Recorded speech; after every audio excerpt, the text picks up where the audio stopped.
તો મિત્રો તમે થંબનેલમાં જોયું એ પ્રમાણે ધોરણ 9 અને ધોરણ 11 આર્ટ્સ, કોમર્સ અને સાયન્સ આ તમામ સ્ટ્રીમ ધોરણ 11ની એ તમામની પરીક્ષા પદ્ધતિમાં એક મોટો ફેરફાર થયો છે. પેપર સ્ટાઇલમાં મોટો બદલાવ આવ્યો છે અને એ મોટા બદલાવને લઈને આ વિડીયો ખાસ તમામ વિદ્યાર્થીઓ અને તમામ શિક્ષકો સુધી પહોંચાડવા માટે તૈયાર કરવામાં આવ્યો છે. તો નમસ્કાર મિત્રો, દર્પણ એકેડમીની યુટ્યુબ ચેનલ પર આપ સૌનું સ્વાગત છે કે જ્યાં તમને મળે છે શૈક્ષણિક વિડીયો તેમજ સરકારી ભરતીને લગતી તમામ માહિતીની લેટેસ્ટ અપડેટ.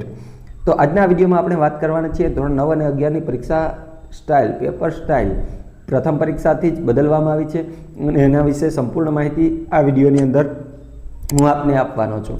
કેવી રીતના પેપર સ્ટાઇલ બદલી છે અને પેપર સ્ટાઇલ કેવી રીતના તૈયાર કરવાની છે એ માહિતી પણ તમને આ વિડીયોમાંથી મળી રહેશે.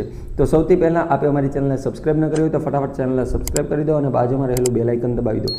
સાથે જ તમારા મિત્રો સુધી પણ આ વિડીયોને શેર કરી દો જેથી એમને પણ આ માહિતીનો ખ્યાલ ન હોય તો ખ્યાલ આવે. તો ચાલો ફટાફટ કોઈ પણ જાતનો ટાઈમ વેસ્ટ કર્યા વિના શરૂ કરીએ છીએ. એ પહેલાં લાઇક કરવાનું ના ભૂલાઈ જાય. તો અહીં આપ જોઈ શકો છો આજનો લેટેસ્ટ પરિપત્ર છે ગુજરાત માધ્યમિક અને ઉચ્ચતર માધ્યમિક શિક્ષણ બોર્ડ, સેક્ટર 10B, જૂના સચિવાલય પાસે, ગાંધીનગર, તારીખ 4/9/2024. આગળ છે પ્રતિ જિલ્લા શિક્ષણ અધિકારી શ્રી તમામ ગુજરાત રાજ્ય.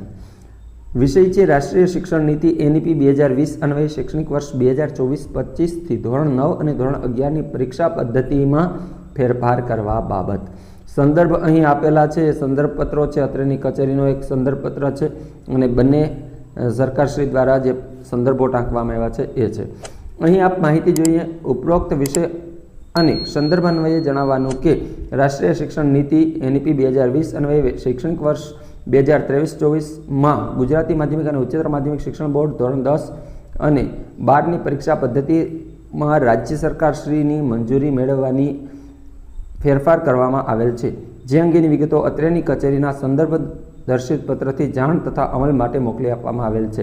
મિત્રો, આની સાથે ખાસ અગત્યના હું PDF સ્વરૂપે આપને સૌ તમામ વિષયના સેમ્પલ પેપરો પણ આપીશ ધોરણ 9 અને 11 આર્ટ્સ, કોમર્સ અને સાયન્સના. તો આ વિડીયોને અંત સુધી જુઓ અને સાથે જ આ જે PDF છે એની લિંક પણ નીચે ડિસ્ક્રિપ્શનમાં આપી દઉં છું. કેવી રીતના કયા પેપરો તમને મળશે એ પણ હું તમને આગળ કહું છું. એટલે વિડીયોને ખાસ અંત સુધી જોજો અને શું ફેરફાર છે એની ચર્ચા પણ આપણે આગળ કરવાના છીએ.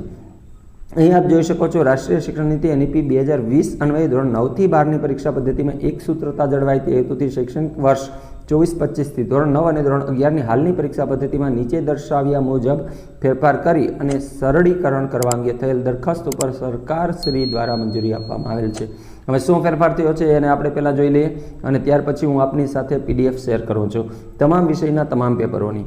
હાલની જોગવાઈ છે એ આ પ્રમાણે છે. ધોરણ 9 અને 11ના તમામ પ્રવાહો તેમજ સંસ્કૃત પ્રથમા અને મધ્યમાં જેમાં હેતુલક્ષી પ્રશ્નો હાલમાં 20 હતા એટલે 1 માર્કવાળા અથવા તો ટૂંક જવાબી પ્રશ્નો છે એ 1:20નો રેશિયો હતો કે 20 માર્ક એવા પ્રશ્નો અને વર્ણનાત્મક એટલે કે મોટા પ્રશ્નો જેને આપણે કહીએ છીએ એ 80% વેઇટેજવાળા હતા. હવે ફેરફાર શું છે એ પણ આપણે જોઈએ. વર્ણનાત્મક પ્રશ્નોમાં વિકલ્પોના પ્રકાર હતા એ આંતરિક વિકલ્પો હતા કે જેમાં દાખલા તરીકે પહેલો પ્રશ્ન ફરજિયાત હોય, બીજો અથવા બીજો એવી રીતના હતા. જ્યારે હવે શું સુધારેલી જોગવાઈ છે તો ધોરણ 9 અને 11ના તમામ પ્રવાહ સંસ્કૃત મધ્યમાં પ્રથમાની અંદર હેતુલક્ષી પ્રશ્નોનું જે ભારણ છે, જે વેઇટેજ છે એને 30% કરી દેવામાં આવ્યું છે. એટલે કે 100 માર્કે 20 પ્રશ્નો ટૂંકા પ્રશ્નો હતા એને હવે 30 કરી દેવામાં આવ્યા છે. એટલે વિદ્યાર્થીઓને ખાસ અહીં સરળતા રહેશે. સાથે જ વર્ણનાત્મક પ્રશ્નો છે એનો વેઇટેજ 80% હતું, ત્યાં 10% ઘટાડી અને 70% કરવામાં આવ્યું છે. એટલે 70-30-100નું વેઇટેજ થઈ જાય છે. વર્ણનાત્મક પ્રશ્નોની અંદર ખાસ વિકલ્પોમાં જે ફેરફાર થયો છે એમાં તમામ પ્રશ્નો જનરલ વિકલ્પો સાથે આપવામાં આવેલા છે કે 5 પ્રશ્નોમાંથી 5માના અથવામાં જે 5મો આવતો હતો એના બદલે હવે 5 પ્રશ્નોમાંથી વિદ્યાર્થી કોઈ પણ 4 પ્રશ્નોના જવાબ આપી શકશે. તો આ એક મોટો ફેરફાર છે. ત્યારબાદ આગળ જોઈએ.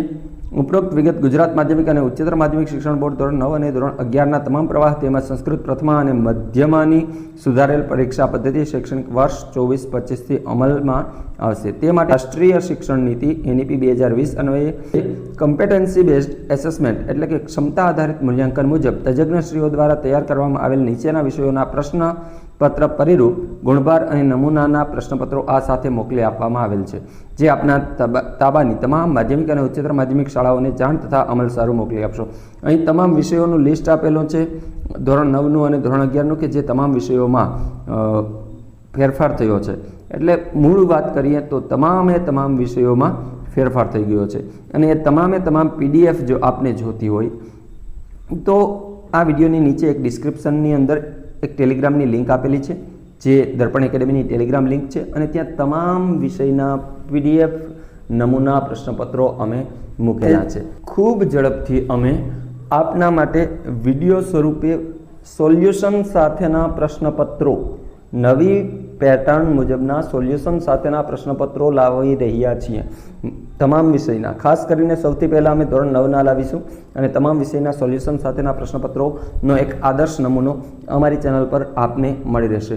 તો એના માટે પણ તમે હજુ ચેનલને સબસ્ક્રાઈબ ન કરી હોય તો ચેનલને સબસ્ક્રાઈબ કરી રાખો. અમારી Telegram channel, WhatsApp channel, Instagram એ તમામ લિંક નીચે આપેલી છે, ત્યાંથી એમાં પણ જોડાયેલા રહો, જેથી કરીને કોઈ પણ વિડીયો અપલોડ કરીએ અથવા તો કોઈ પણ માહિતી અમે આપીએ તો સૌથી પહેલાં આપને મળી રહે. તો અહીં આપ તમામ વિષયોનું લિસ્ટ જોઈ શકો છો અને નીચે લખ્યું છે ઉપરોક્ત વિષયો સિવાયના ધોરણ 9 અને ધોરણ 11ના બાકી રહેલા વિષયો, ઉત્તર બુનિયાદી શાળાઓના વિષયો, વોકેશનલ શિક્ષણના વિષયો તેમજ સંસ્કૃત પાઠશાળાના વિષયોના પ્રશ્નપત્ર પરિરૂપ હવે પછીના તબક્કાવાર પ્રસિદ્ધ કરવામાં આવશે, જે વિધિ થાય. પરંતુ મિત્રો અહીં ખાસ કરીને 9 અને 11ના જે કોમન પ્રશ્નપત્રો છે, ગુજરાતી માધ્યમના તમામ પ્રશ્નપત્રો અમારી ટેલિગ્રામ ચેનલમાં અમે મૂકેલા છે અને ત્યાંથી તમને PDF ડાઉનલોડ કરી શકશો અને એની પ્રિન્ટ પણ કાઢી શકશો.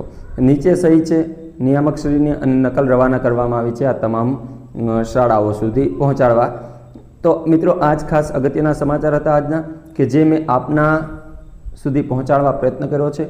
જો આપને આ વિડીયો પસંદ આવ્યો હોય તો વિડીયોને લાઇક કરી દો, ચેનલને હજુ સબસ્ક્રાઈબ ન કરી હોય તો ફટાફટ ચેનલને સબસ્ક્રાઈબ કરી દો અને સાથે જ અમારી સાથે જોડાઈ રહેવા માટે નીચે આપેલી તમામ સોશિયલ મીડિયાની લિંક છે ત્યાં અમને ફોલો કરો.